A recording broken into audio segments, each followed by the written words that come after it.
You're listening to the Packernet Podcast Network.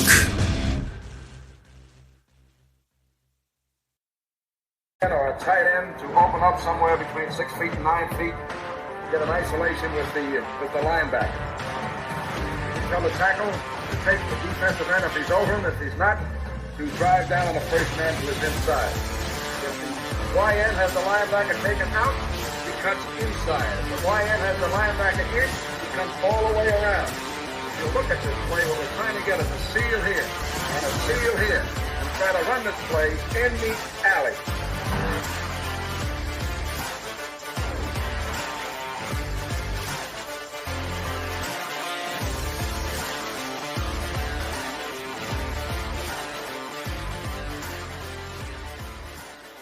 What's up, guys? Welcome into Packers Total Access. My name is Clayton. You can check us out on Packernet.com. Find me on Twitter at Packers_access. Email us, PackersTotalAccess@gmail.com. Text us, 865-658-5824. I'm so distracted with Jacob's shirt I just seen here. Look at my guy. It looks like he just got off a yacht somewhere, don't he? Well, looks like Magnum PI over there, like that. You guys don't like a drip? What's up? All right, so we're off and running here in rare form as always. But I know we got Tim here live in Green Bay. We got Jacob up there on the Minnesota-Wisconsin border. Ready to talk a little Packers tonight. Obviously, we had signed an offensive lineman. We got some other news. Here we go. Other news to cover as well. And, it's going to be a good show. We're going to try to get to Deadfish's email where he kind of breaks down the consensus big board where the prospects sat last year and where Goody took them. Really, he's got it for the last few years. We'll probably go back a couple of years and kind of see if we can draw any parallels there. So good to see you, Eric. Welcome to the chat, my friend. Let's do this. Let's get this thing cranked up right. Swarming me in here right now. And I swear it's the size of a pterodactyl every time it goes across my face. This thing's huge. So if you guys see me doing this, I haven't been on the giggle bush. All right, I'm over here fighting for my life. But anyway. Big announcement. Some of you have been following along. You already know, but we will be doing – the plan is a live draft party for all 7 rounds, okay? I need some prayers because it's going to be a grind, but I'm excited about it. So I want to go ahead and officially announce that. We're going to be doing, like I said, a live draft party, a watch-along, if you will. It is free. I know others are charging. We would never do that, not for the mediocrity that happens on this channel. So if you guys find yourself wanting to, hey, let's watch the draft and follow along from a Packers perspective, we're going to be breaking down the picks in real time. We're going to be tipping picks. Going to ahead and warn you, if you're one of those guys or gals that likes to wait for the build-up on TV until they announce the pick there, we're going to have the picks as soon as they hit.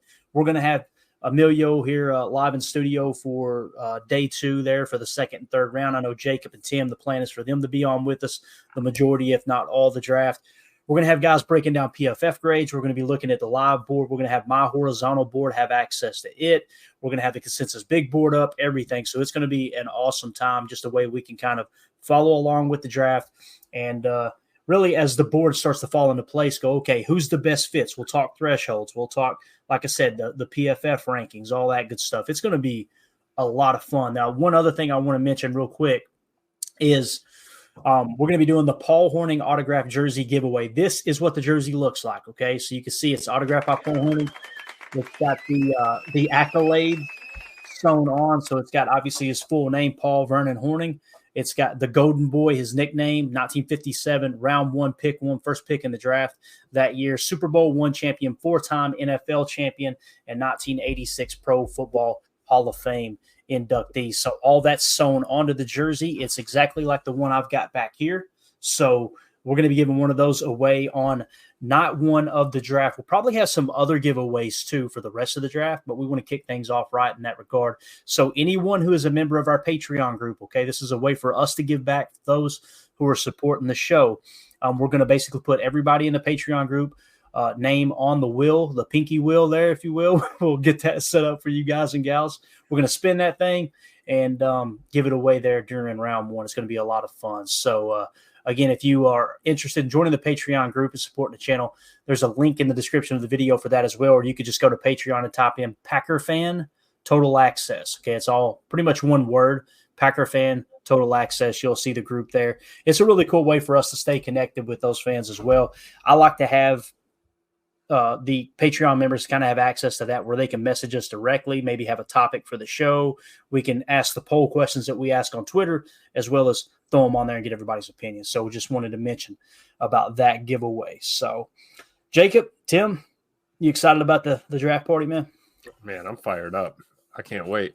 So what's on the menu? Are we gonna have some wings and some beer and some pizza? Are we gonna do like typical football type food, or we're gonna do anything? I'm just jealous because I'm not gonna be there in person like Emilio. So I got to know what you're putting together for the spread, man, so I can try and do something up at the house here.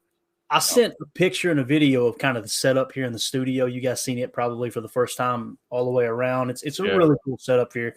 And Mandy has already got the table set. There's going to be a huge spread there. It's going to be awesome. But when Emilio comes up, the plan is I usually gain about 15 pounds draft weekend. Like I eat like a hog. People were making fun of Ryan's live stream last year because every time they see me on stream, I was eating something. That's just the way I roll. It's just a reason to eat as many calories as possible. But Emilio and his Italian heritage there, we got a really cool Italian restaurant in town that we're going to hit. So I'm going to have that catered in. Just probably ask him what his favorite two, entrees are, that type of thing. Everything on their menu is just absolutely awesome. So we're going to have that spread. We're going to have pizza. It's going to be authentic Italian. That's what's on the menu here. Now for round one, my tradition, and people will make fun of me, I don't care. When you grow up in the trailer park, this is the way it is. Do Pizza Hut stuffed crust, hit me with it, man. I'm all about it. So that's what I'll be having, not one. What about you, Tim? Are you more of a wing guy? No, I'm definitely a pizza guy. I love pizza. I could eat pizza every day. If I was allowed to do that, but I'm not. So I'll probably follow your lead. I think we'll try and hook up some Italian too. Maybe some pizza, maybe a little pasta or something. What about you, Jacob? What are you gonna do? You gonna jump on board? You make some chicken cutlets, or what are you gonna hook up? All vegan menus. What it's gonna be? You know what? I'm gonna try to do something eccentric. First of all, today I secured the fact that I will be available for all 7 rounds of the draft. Oh, get it on. And I was able to get Saturday off completely, so that's great. And in addition to that, man, I guess I don't know. I haven't thought about it. I want to try something crazy. Maybe like some gator. Let's go. I'm feeling like my inner Theo Vaughn coming out right now. And I want to eat a kangaroo, Theo Vaughn is the best, dude. God, he's the best. Yeah, so the big thing too next year for the draft in Green Bay, and I know it's a full year out. We've already secured the HQ, so we've got us a Airbnb right there in the heart of Green Bay. So we'll be doing our live draft show from that establishment. I'm going to reach out to a couple of people that we've got to know really, really well. Have went above and beyond out of their way to support the channel this whole year, and send them a special invite if they're in town and they find themselves like, man, I don't really have anywhere to watch the draft other than to stand in Lambeau Field parking lot and look at a big screen. Maybe they can hop over and join the live broadcast, if you will. There's a couple people that come to mind. It's just, again, they just went above and beyond supporting the channel over and over and over. We want to make sure that we're taking care of them too. I think that would be cool. So we got that set up, but this year, man, we still got a lot of work to do too, as far as getting ready for the draft. I know we've done a ton of mocks. We got the board just about complete, but what's really cool is now the important mock drafts are starting to hit, right? Peter Schrager just did his first of 2 mocks. Peter's usually real accurate in what he does. I think Daniel Jeremiah was the best last year as far as accuracy, so we'll pay attention to his final mock drafts because these guys are hearing rumors behind the scenes and they've got connections in every single building, right? So we want to see, all right, which way are they leaning, because that's going to shape up whether the Packers are willing to trade up, maybe if they trade back, if there's multiple choices there. To pick at 25. It's just it's gonna be a lot of fun this year. Schrags is the man, dude. I like Peter Schrager. He's I think he's like accurately predicted the last like 3 or 4 or 5 Super Bowls in a row or something like that. Something crazy. Yeah. you guys are plugged in different ways. So it's always cool to get as much info as you can, right? Yeah, absolutely, man. And the big thing too is like you got to really understand who you're listening to, right? And be picky with that. Don't just take every bit of information you find, but also be willing to lower your ego and be like, okay, these guys, they've got some really good connections. And if anyone's rolling their eyes going, Peter Schrager, what does he know? That dude, if you ever listen to his podcast, right? I think it's called what's it called? The C. I can't remember the name of it, but he has pretty much interviewed every important, like he had Matt LaFleur on that too. Like he's got all these connections with coaches, right? Where he'll actually sit down and interview them and have a deep conversation about their upbringing and all that through the game. So when they're that well connected, they're not going to spill any information that the coaches don't want him to spill. But at the same time, those coaches know he's got a job to do. So they're kind of passing info along. They're plugged in way more than the self-proclaimed draft experts that are on Twitter right now, with the, I ain't going to get there, but anyway, so it's Peter Schrager's one, but my favorite is Daniel Jeremiah. I feel like he is as connected as anyone. So yeah, Ron Sample asked the important question here, Tim. He says, who the hell is Mel Kiper anyway? Who in the hell is Mel Kiper anyway? Anyway. And a boy. How do you spell that? How do you spell it, Jacob? Anyway. Anyway. ANAWHAA. I was going to say INNA in a way. Quick here, Clayton. Mr. Blake B says that he lives 30 minutes outside of Detroit and that him and the fam are going to be there on night 2, decked out in the green and gold. Let's go, Blake. Maybe you can give us a call from hit me up on Twitter, Blake, and maybe I can get you the link if you want to kind of call in, tell us what the vibe's like there. That's the other thing too. I've got a connection. I'm not going to say the name. Hopefully it doesn't fall through. He's going to be extremely busy, but we have someone in the building at Lambeau Field this year for the draft. He's going to be doing media stuff, and he is willing to try to call into the show in spurts. If he gets a little bit of free time, he's going to tell us. So what we may have boots on the ground in Lambeau as the picks are coming in and things are unfolding, things like that. So no promises. Don't want to mention the name, put any pressure on him. But I was just chatting with him earlier, and hopefully they can make that happen. That would be really cool too. So it's Mel Kiper, isn't it? It is Mel Kiper, right? It's actually Mel Kiper's barber. So he's going to be in the building. That guy doesn't have any free time, man. He's working on that hair every other day, man. Oh my gosh. Blake B says, I'll do that, Clayton. Thanks. Yeah, thank you, buddy. Just like I said, man, just a quick call in. Like I said, we can get you the link and you can just let us know what the environment's like. I don't care where the draft's going to be. I think the NFL does an excellent job putting it on, right? Nashville to me looked like it was the best. I wish I'd went to that because they said that was Jacob. They just closed down the main strip and it was just everybody in the streets. It looked amazing, bro. Yeah, no, it was, that was like around the time too, when the Preds, I think, made it the farthest they've ever been in the playoffs, and like they literally would close down Broadway and people would just flood the streets. They'd put up a massive big screen. They said it was the biggest outdoor event that they'd had. Like there's been multiple times that they've flooded that area, but it was something like you've never seen before. It was crazy. Yeah. And I heard major like national sports media guys say they did it right. But that's Nashville. I'm not trying to sound biased, but when you get into the South and like the Southern hospitality kind of takes over, man, it's wild. And don't get me wrong, that caught me off guard. There's bad parts of Nashville too, but when they bring an event like that, they kind of clean everything up, push everything out, and you really get that full Nashville, Tennessee country music capital of the world feel, the effects. So yeah. Las Vegas is a party town that it is. You go down there on a Saturday night and the honky-tonk doors are just open and you just walk down the strip with a ice cold daddy soda. It doesn't get any better, man. Either that or some nice bowl of chili and a Mountain Dew. I tried this one chili and it set my mouth on fire and I had to drink a 2-liter of Mountain Dew. See, we're over here. We're 15 minutes into the pod, and we're already talking. All we've done is talk food, talk drinking, talk partying, talk. This show sucks. Let's get to it. All right. Somebody's going to give me something here, Clay. I'm working right now, and I want to make this move along. So we had a huge signing today. Future Hall of Famer Andre Dillard was signed at the tackle position to the Green Bay Packers. I know everybody kind of had the same reaction. Tim, I'm sure you had the same reaction I did. It was. Who? Right. So we took a glance at it and pulled the PFF card. I just want to say that if you got children in the room, might want to have them look away. Viewer discretion is advised because this is ugly, boys. Andre Dillard, according to PFF, all right, 2023 PFF grade was 51.0. 2022, 58.3.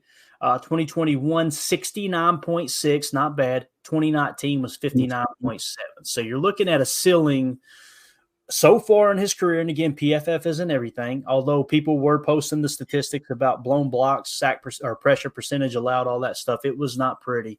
You're looking at a ceiling of about 69 and a floor of around 51. So what does this signing mean is really the question we want to ask ourselves, right? And I'll go around the horn with that. Jacob, I'll start with you, man. What do you think that the Andre Dillard signing suggests? Because I know that, like Eric Sutherland mentioned earlier in the chat, before we even started the show, I think it was the first comment in the chat, said something along the lines of, does this mean we move Zach Tom to center now? You're kind of creating a little bit of depth at tackle.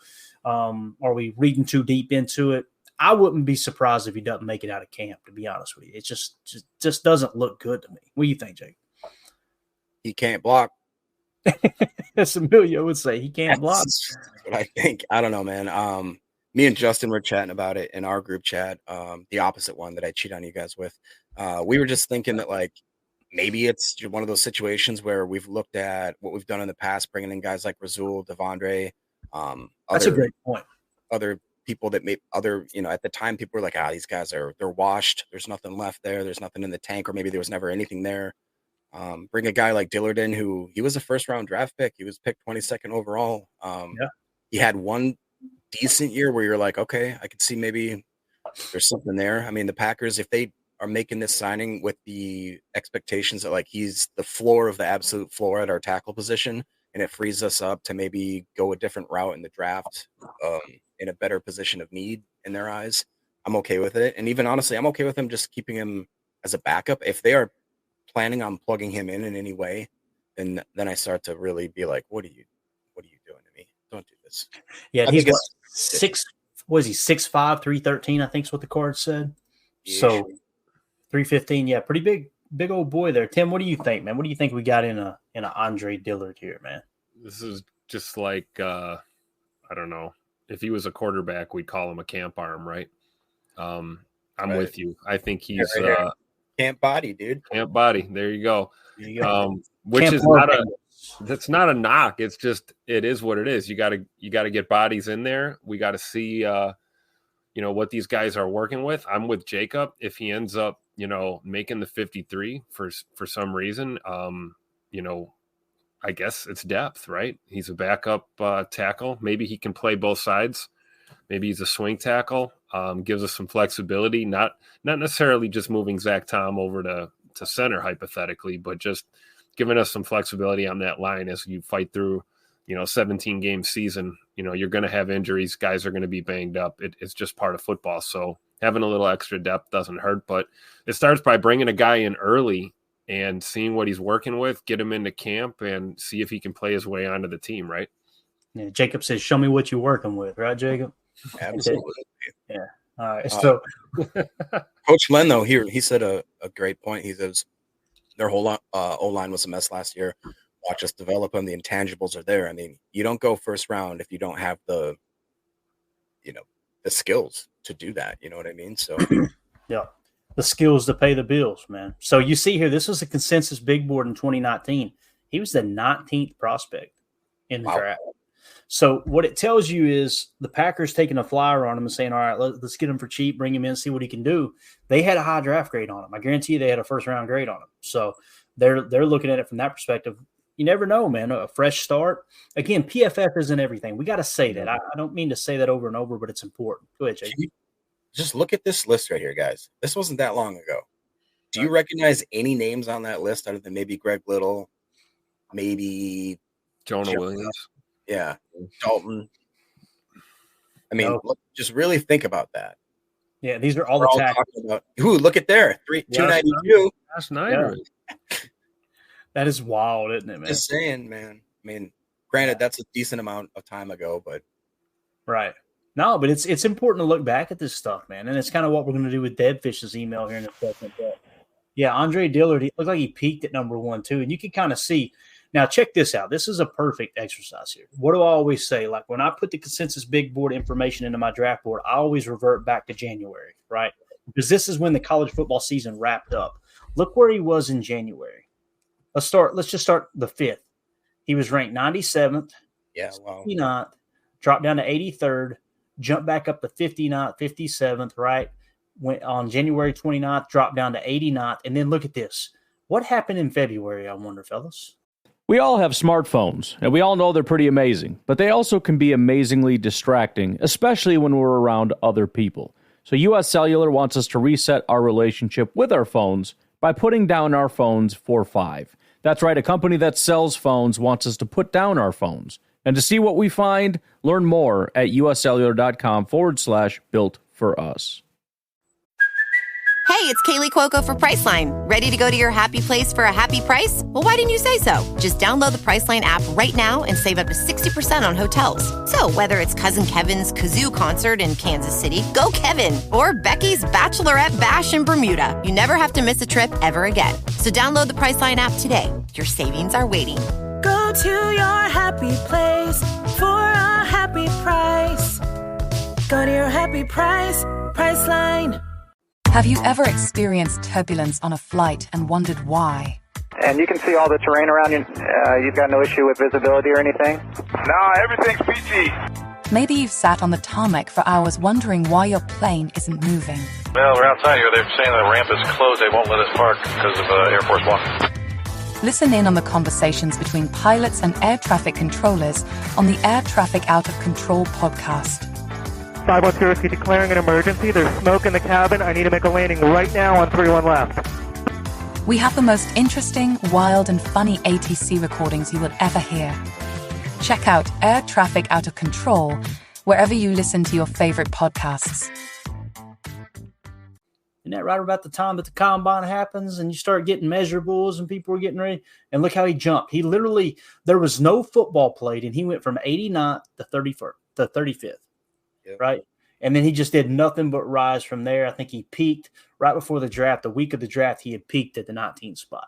So, and I'm not trying to dog on anybody. I'm just saying, like, that's where you've got to be careful with that stuff, right? Because it who knows if he had gotten drafted around the 90 spot where he was originally sitting with the consensus big board, maybe there would have been less pressure. Maybe someone would have looked at like, okay, we need to develop them. You wouldn't have thrown them into the fire. And once a player loses their confidence, man, that's a whole different ballgame. I'm sure Coach Lynn, having experience playing in the past, he can attest to that. Like you get your confidence, your ego knocked around just a touch, man. And that stuff can spiral. It can snowball out of control, man.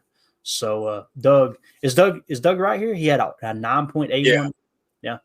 They were going back and forth in the chat trying to figure this out. But you know what? Too Old for This made the best point that I think anybody's made in a while on this podcast is, at previous teams, he did not have Bo Melton, and now he does. He'll be fine. There you go, man.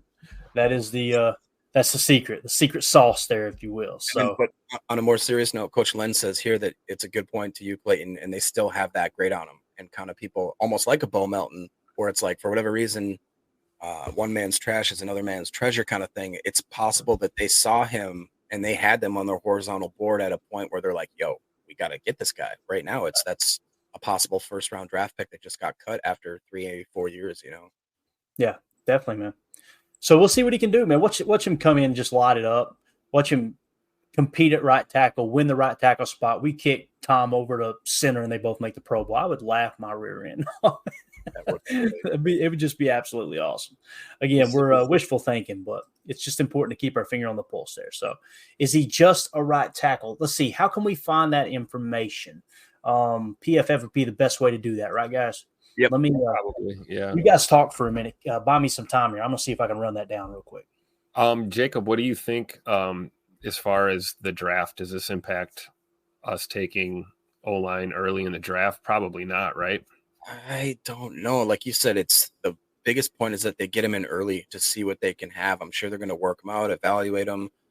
Whenever OTAs, I think we're done obviously before the draft actually starts, but it gives them a chance to see where, I guess, I don't know if it's really going to affect. I would say, if anything, it's going to more give them an absolute floor. That's what me and Justin were talking about. That like they know what they've seen in this guy after 4 years now, year 5.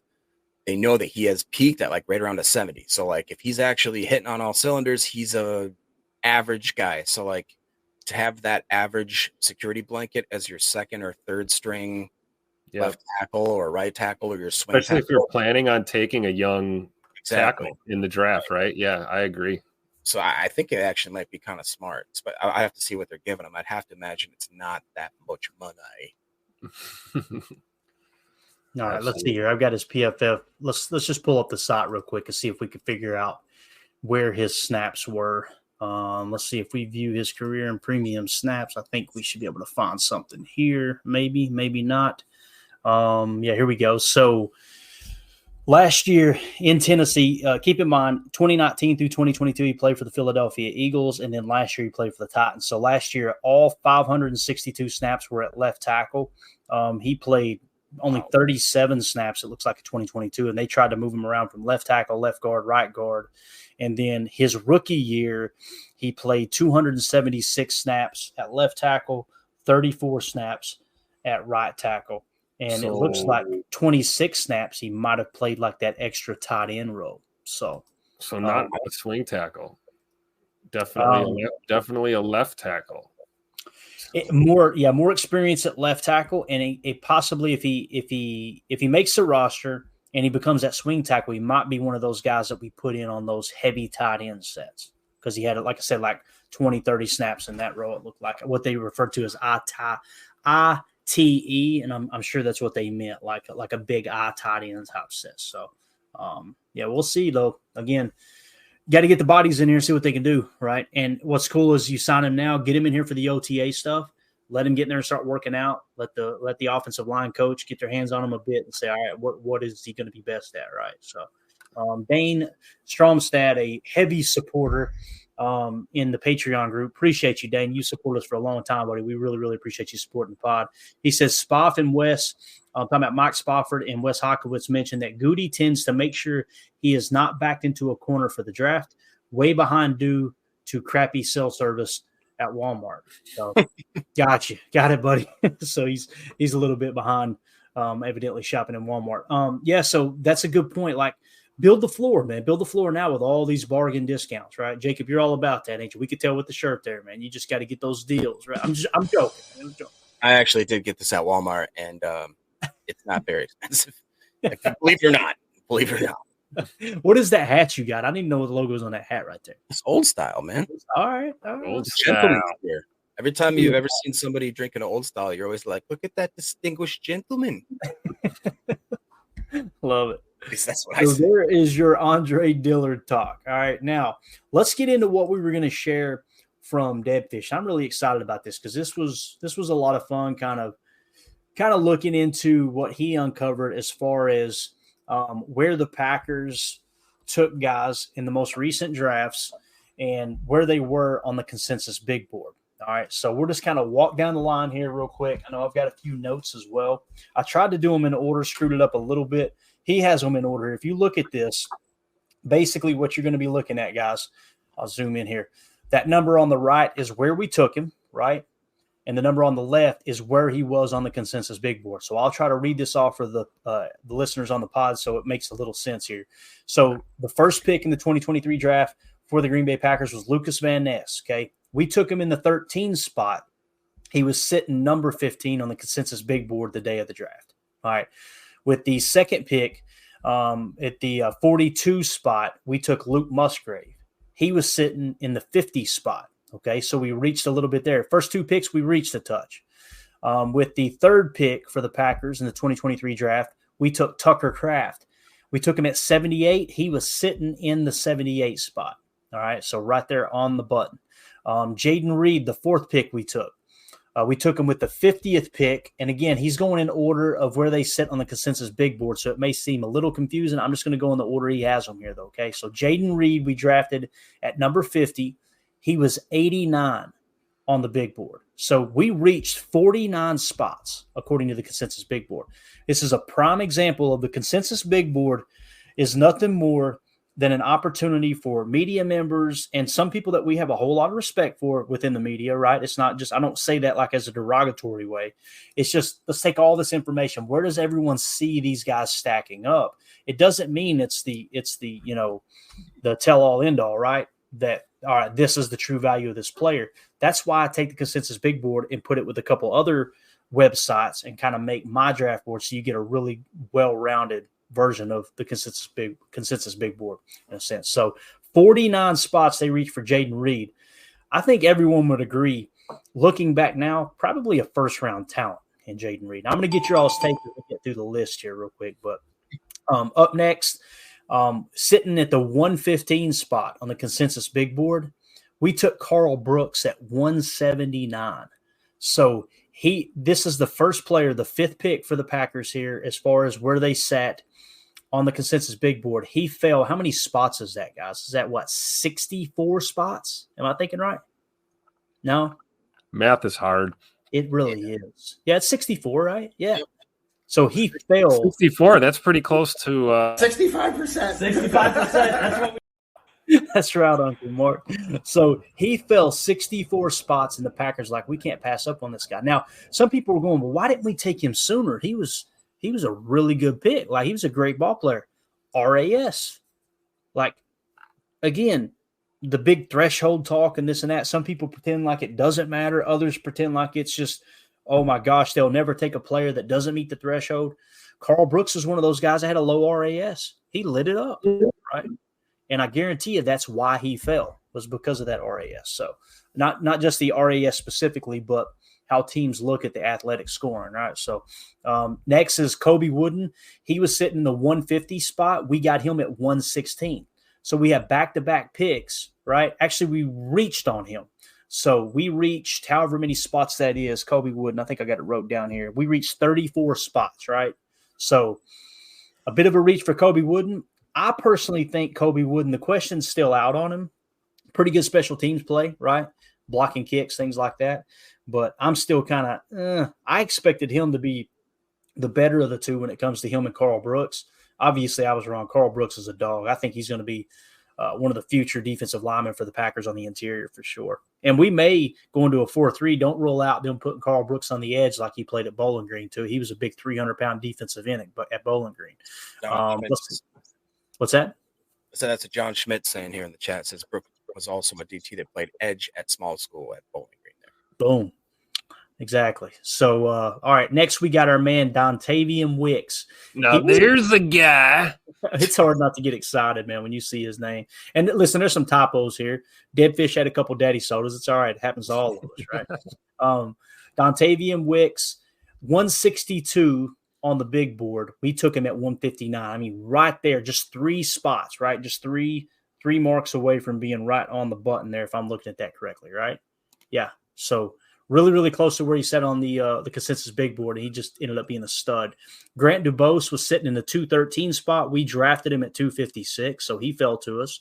Carrington Valentine was in the 232 spot. We drafted him at 232.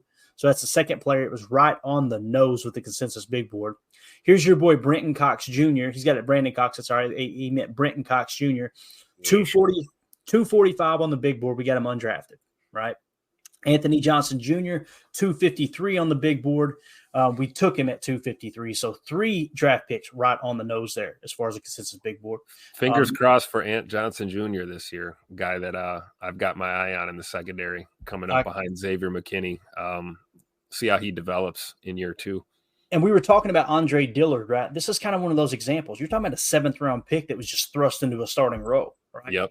It's like if he had a year or 2 to develop, maybe that turns out a little bit different. So maybe signing Xavier McKinney, if you do go out and you draft, say, a Javon Bullard, or you somehow land a Tyler Nubin or a Oladapo, someone like that step into that starting role, maybe Anthony Johnson Jr. can take a step back, play special teams more, and develop a little bit more, right? Yep. It's a good thing that he got that experience. There's no doubt about that. But tight end Ben Sims was sitting at 324. The Vikings signed him as an undrafted free agent, and then I think we poached him off the Vikings, if I remember correctly. At 371, I don't even know who this guy is. I didn't even know he was on our roster at any point. Jack Podlensky? Who? Lindsey. You know who he is, Jacob? I thought he was a long snapper, but I could be crazy. I don't know. I think he was showing up as a kicker when I pulled him up. Oh, that could be right. Yeah, I think he was somewhere in special teams. I don't know, man.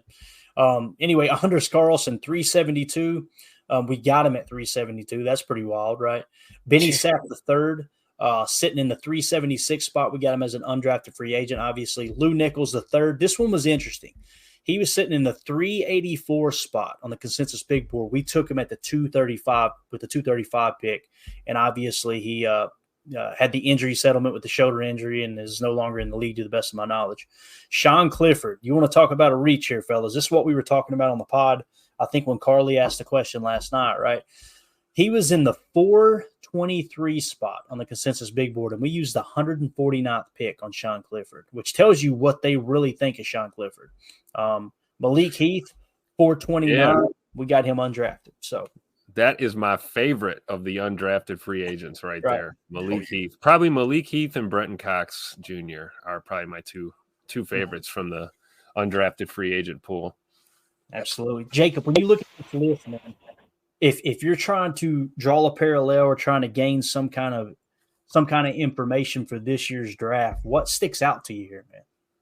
I mean, honestly, the biggest one is the Sean Clifford one. Like, to see it on paper that like they pretty much moved up 300 spots to draft a guy that you would have to assume for sure would have been a UDFA shows that they have some sort of plan for him. And even if that plan means that he is just going to be Jordan Love's gopher or whatever, but I have to think that it has to do with the fact that Sean Clifford was like one of the most experienced quarterbacks. He played a ton of football, in a really competitive league. So I don't know. I find it a hard sell for me to think that they're actually going to take a quarterback within the first 5 rounds, just because of the fact that they did. I mean, that's a big draft pick to give to a guy that is, man, to just let go the next year. I don't see that happening. Maybe I'm crazy and I might look like an idiot, but and I really do honestly think that Brenton Cox Jr., we've talked about how our lack of edge depth now, especially with Kingsley going to be maybe whenever.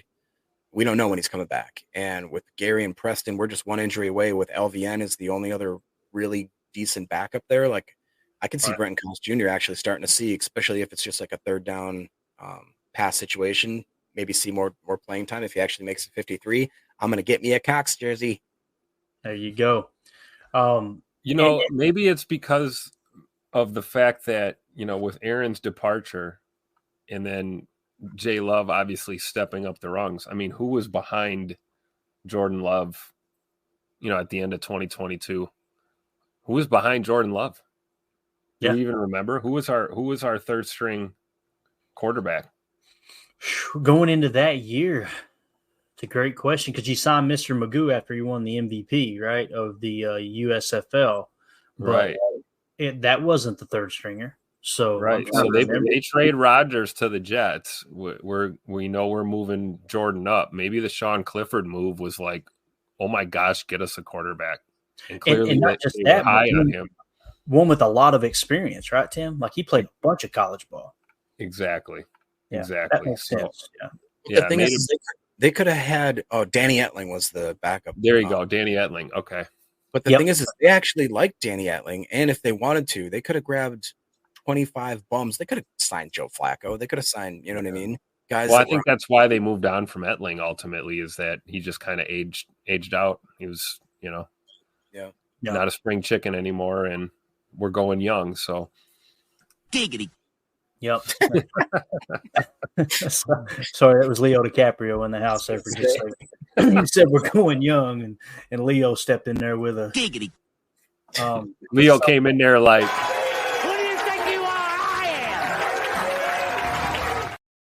the focus in that man's eyes, man.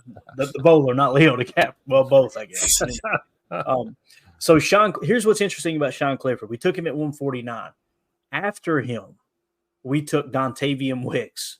After Dontavian Wicks, we took Carl Brooks. So I know there's some people that's going, let's pick 149. You just take a shot. Guys, we hit on – if there's another player of those two caliber out there, we chose Sean Clifford over them, right? Just theoretically speaking, it really says how much they like Sean Clifford. And Jacob, I understand what you were saying last night too, man. Like you kind of want to see what he's got from time to time. Nobody wants to see Jordan Love go down, right? So don't misunderstand me here. But I know if for some reason Jordan gets banged up and he has to miss a game, I'm kind of excited to see what Sean Clifford can do because he's like Matt LaFleur said, he's a gamer. He's one of the guys. He beat out Will Levis for the starting job at Penn State. Will Levis was a borderline first-round pick in last year's draft. Like Sean Clifford can play ball, right? It's not like him in the preseason. That might be true. I'm just going to be honest. I hope he never sees a down of football. Oh, absolutely. I got to hit you with one of these right here real quick, Tim. Let me see here. There you go. I'm with you on that, my man. So it's just it's interesting to look back, like I said, on this draft and kind of see where they sit because we're looking at the consensus big board right now and we're going, okay, where are the Packers going to pick? And the reason I want to take a look at this, when Deadfish emailed it over, man, I lit up like a Christmas tree. I was like, oh, this is awesome. This is great info. I didn't have time to break this down, so thank God he did that. So what you're essentially looking at is with the 13th pick, we reached 2 spots for our first-round pick last year, according to the consensus big board. With the second pick, or the 50th pick, I should say, we reached 8 spots for Musgrave. All right. For the Jaden Reed pick, which was in the second round as well, right? Or was it? No, it was pick 89, wasn't it? Was that a third? Am I thinking right? No, 50th, the 50th pick. Yeah. So another second round pick. With the 50th pick, we reached 39 spots for Jaden Reed. Okay. Now you move on to, let's just slide down to the 116th pick, which was Kobe Wooden. We reached 34 spots there. With the 149th pick for Sean Clifford, we reached 274 spots to get him. With the 159th pick, which was Dontavian Wicks, we reached 12 picks. So why am I mentioning that? Some people go, this information is useless. I disagree, man. You've got the 1, 2, 3, 4, 5, the top 6 picks. According to the consensus big board, we reached on all those picks. So when you take a look at the consensus big board this year, and when we're doing our live draft show, you got to look up and go, okay, the Packers are probably willing to take someone a little bit lower. You guys remember they reached for Quay, right? Let's slide down here a bit. Let's just go ahead and look at this. 2022, Devontae Wyatt, we took him with the 28th pick. Right, he was 24th on the board, so he fell to us. Okay, and people say, well, he was 25 years old. That wasn't that. That kind of shoots the threshold, down the drain. Maybe they had such a high grade on him that when he fell in the Packers' lap, they couldn't pass up on him. Right, but look right here, Christian Watson. Okay, with the 34th pick, we reached 7 spots for him according to the consensus big board. Quay Walker, we took him with the 22nd pick, and he was 49th on the board. So we reached, how many spots is that, Jacob? 17? 27, right? Yeah, 27 spots. So we reached 27. You're seeing a theme here, right? Now, Sean Ryan, obviously, he was 87th on the consensus big board. He fell in our lap at 92. Some people were going, I wish you hadn't. Calm down. All right, let's give him a little bit of time. Kingsley Nibare. I remember this draft and being live with Ryan on his draft stream and saying a couple rounds in a row, like Kingsley Nibare is the best player on the board right now, right? Mm-hmm. He was so high on my board. He was 91st on the consensus big board. We took him at 179. So this draft here, people were kind of falling to us, right, for the most part. Rasheed Walker, we took him at 248. He was 108 on the big board. Do you remember that, Jake? I remember you specifically talking about that a couple of nights ago, right? Giggity. Yeah. That's another big one. But then, man, I forgot about that.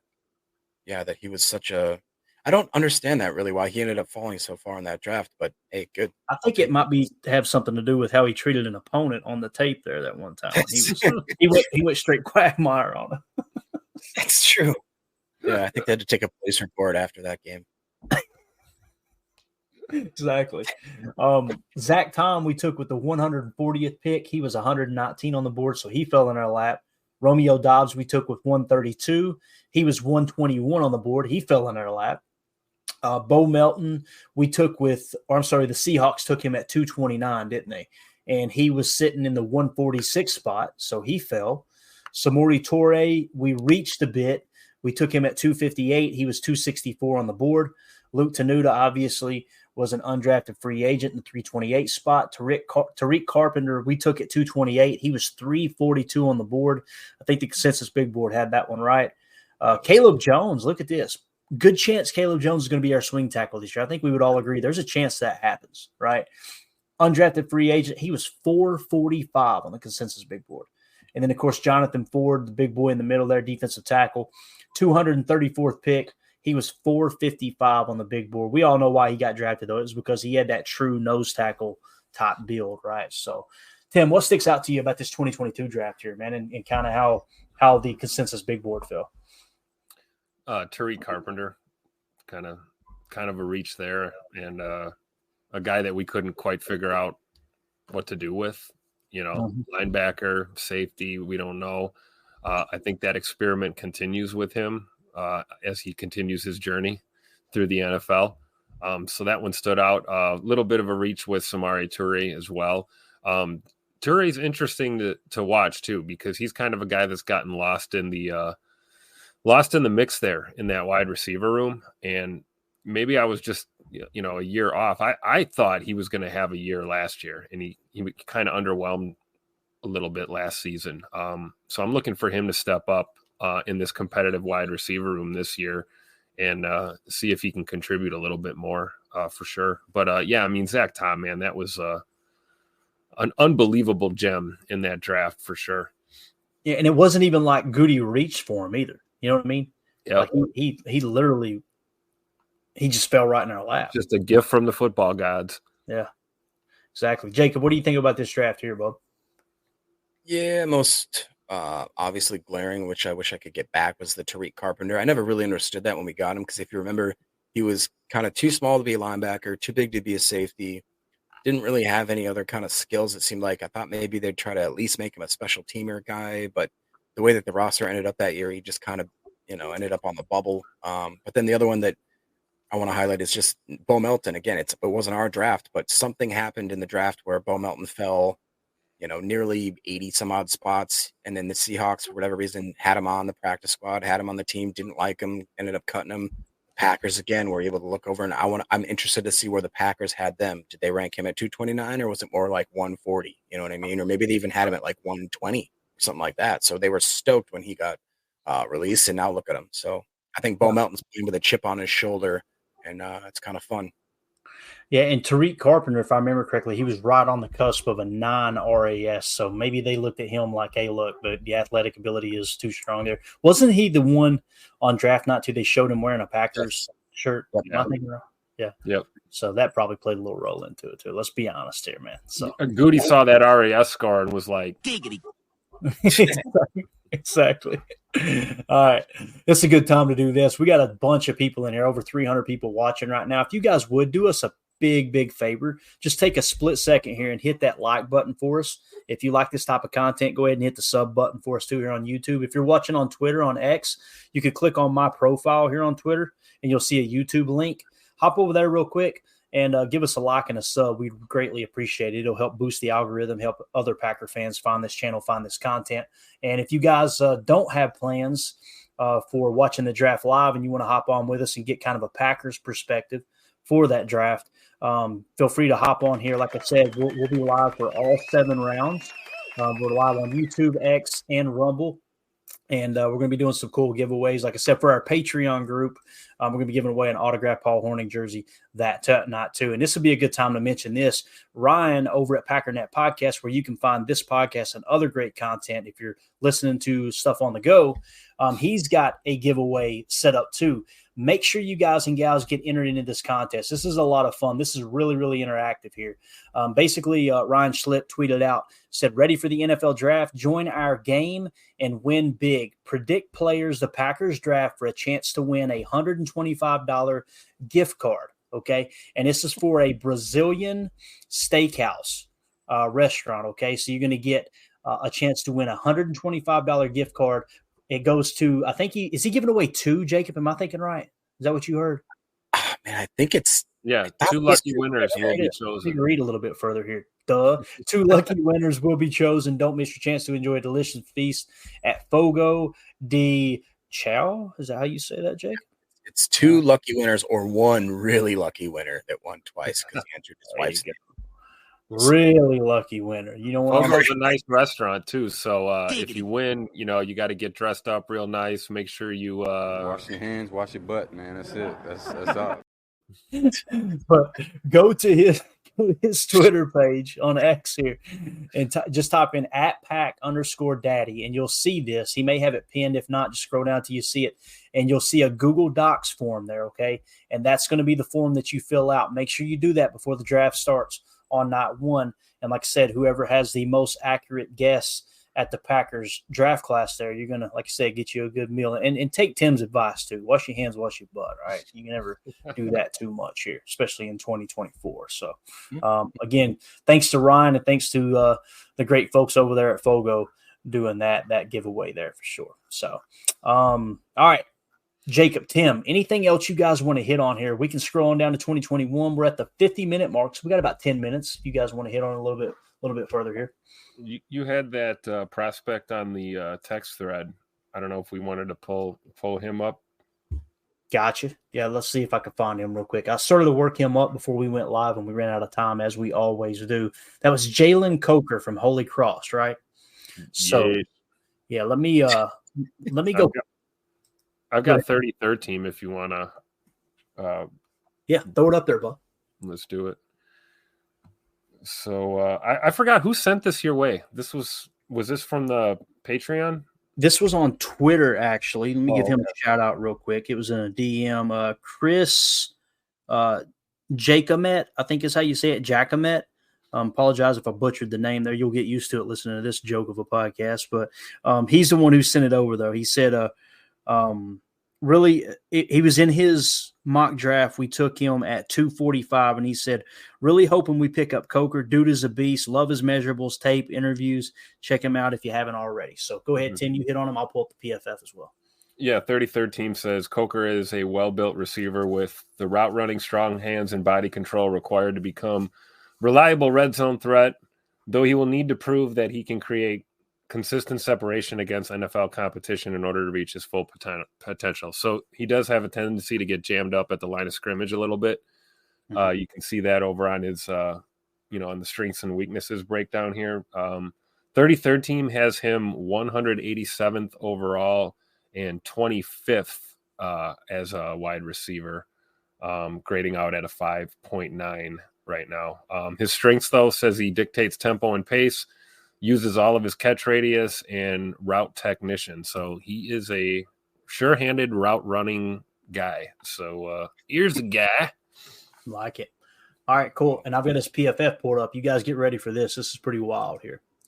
So he's in the 160 spot. Look at those grades on the right. Keep in mind he played for Holy Cross, right? That's important to mention. Let me slide this over, see if we can get it zoomed in a little bit for you guys. Did you see that, though? They got a listed at 6'3". Yeah, they definitely got him listed a little bit bigger. Where did the 33rd team have him, Tim? 33rd team has him at 6'1", 208 pounds. That's a little different. Maybe he was wearing his cleats when they measured him for PFF. Could have been. Never know about these things. So, all right. So look at the grades, though. In 2023, he was the 10th highest graded wide receiver at 89.8. In 2022, he was an 82.5, the 37th highest graded receiver. So he graded out really, really well when it comes to PFF, no doubt about that. Let's see if we can get a little bit more information here. Let me spread this over just a touch, see if this helps a little bit. So as far as, let's see here, first look, like I said, 6'3", 213 is where they got him at. He was a senior. And when you look at his stats or comparables, receiving grade was a 90.6. Drop rate was really solid at a 3.3%. Grade versus man coverage was a 79.4. So that's pretty impressive there. Yeah, I think he's one of those guys that I wouldn't mind them taking a flyer, right, on someone who is a little bit later in the draft, right? Yep. It looks like Jake Shavink has it here. I think is what is that number? 6'1" and 3/8. Am I thinking right? Is that probably? Yeah. Yep. He is 6'1" there. So his mama must have put those measurables in on PFF, trying to give him a little bump on the board there. So 208 though, pretty decent there. Again, he's one of those guys that play for a smaller school, but you never know, man. I would be okay with them taking him later in the draft, wouldn't you, Jake? Oh yeah. I'm kind of like opposed to doing anything wide receiver, but if it's after the 5th round, then I say take a stab at him. There's a guy that I love, that Joshua Cephas. He's kind of in the same boat, right around the end of the draft. Grades out unbelievably well, great size and all that. But yeah, somebody that I definitely wouldn't be mad if we got him in the 5th, 6th, 7th round. So, gotcha. Let me take one quick glance here before we wrap up and go to the consensus big board and see if we can find Coker there. And I want to see kind of how he trended here, if we can come across him here. Let's see, Coker. I think you're in the 2019 draft still. We're still back in 2019. Let's see who went there. DK Metcalf. Oh, boy. A.J. Brown. Debo Samuel. Boy, that would have been nice, wouldn't it? Debo back in the day. All right, let's see here. 2024. Wide receiver. Holy Cross. We're looking for Coker. Where you at, sir? Where you at? There we go. Right there. So he's sitting in the 245 spot. He peaked at 229. According to the consensus big board, you see back in January, he was sitting right around 305, and then took that jump up in March. So well after the combine, obviously, he probably wasn't even at the combine. I'm not sure. Makes me think of another Packers receiver that was played at a small school, taken in the 7th round, picked 213 overall. You're not talking about Donald Driver, are you? Yeah, remember Donald Driver? He turned out pretty good. That guy sounds familiar, man. Real familiar. So there you go. There's our late round gem of the day. Again, special shout out. Appreciate Mr. Chris Jacomet for sending that over on Twitter, buddy. Appreciate you taking the time to share that with me. And we'll add him to the board. I'll work him up. I imagine his board, he's going to end up pretty nice on the board. Obviously, the consensus big board will bring him down a touch, but the PFF will help raise him up. We'll see if he's got an RAS as well. The RAS site's a little bit slow right now, so we won't wait for it to load. I'll try to get all that information. Maybe we can share that tomorrow on the show. So as we get ready to wrap up here, anything else, Jacob? Anything else you want to hit on, Bo? I mean, if we had time, I have one guy I wanted to check out. Yeah, let's do it, man. Do we? All right, what would you rather look at? Another tackle or a defensive lineman that's pretty sneaky? Where's the tackle at? So it would be PFF's ranking at 290. Okay. And it's an offensive tackle?